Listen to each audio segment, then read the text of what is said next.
Écrire avec style et clarté. On aime ou on n'aime pas Amazon.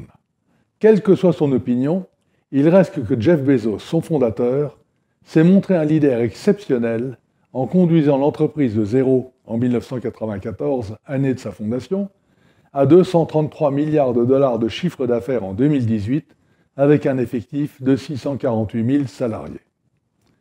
Au-delà de la stratégie et des méthodes originales développées par Jeff Bezos, je voudrais aujourd'hui en souligner une dont j'ai trouvé la description dans le livre de Nicolas Bouzou et Julia de Funès, La comédie inhumaine, et qui est relative à la communication interne et au support de réunion.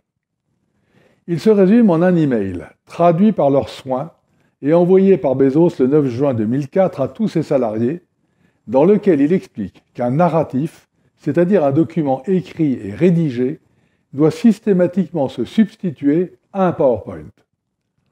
Voici le texte de cet email. Bien structuré, un narratif rédigé est le meilleur des textes.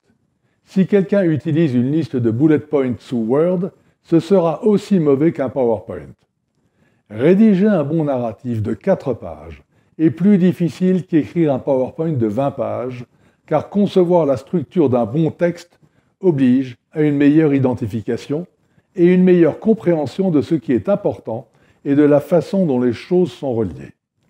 Les présentations de style PowerPoint favorisent la possibilité de glisser sur les idées, de lisser l'importance relative des éléments et d'ignorer les interrelations entre les phénomènes. Voilà qui tranche singulièrement avec les us et coutumes des entreprises dont les réunions sont nourries de PowerPoint, tous plus ennuyeux les uns que les autres. Lorsqu'on suit une présentation en format PowerPoint, seules certaines parties de notre cerveau sont activées. Les spécialistes les désignent comme les zones de Broca et de Wernicke. Globalement, la présentation touche la partie de notre cerveau dédiée au langage, celle où nous donnons une signification aux mots, mais rien d'autre ne se passe vraiment. Par contre, lorsque nous lisons un narratif, la partie de notre cerveau dédiée au langage s'active, ainsi que toutes les autres parties dont nous nous servons pour vivre les points marquants du sujet. Il fait alors travailler l'ensemble du cerveau. Pourquoi ? Parce qu'un sujet ramené à sa plus simple expression est toujours la description d'une cause et de ses effets. En prenant connaissance, on cherche à la relier à l'une de ses propres expériences. Alors pour bien écrire, il faut également respecter 7 préceptes. Premièrement, ne pas être vague, mais spécifique et direct. Deuxièmement, ne pas manquer d'énergie dans le ton. Troisièmement, ne pas écrire au passif, ce qui occasionne des confusions. Quatrièmement, ne pas faire de phrases trop longues, 13 mots au maximum.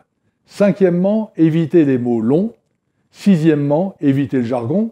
Et septièmement, remplacer les adverbes par des termes imagés.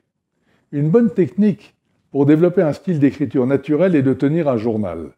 Cet exercice, qui consiste à rapporter 2 ou 3 événements par jour ou par semaine, vous permettra de rester toujours en réflexion sur vous-même, d'améliorer votre écriture et de développer un style narratif fluide.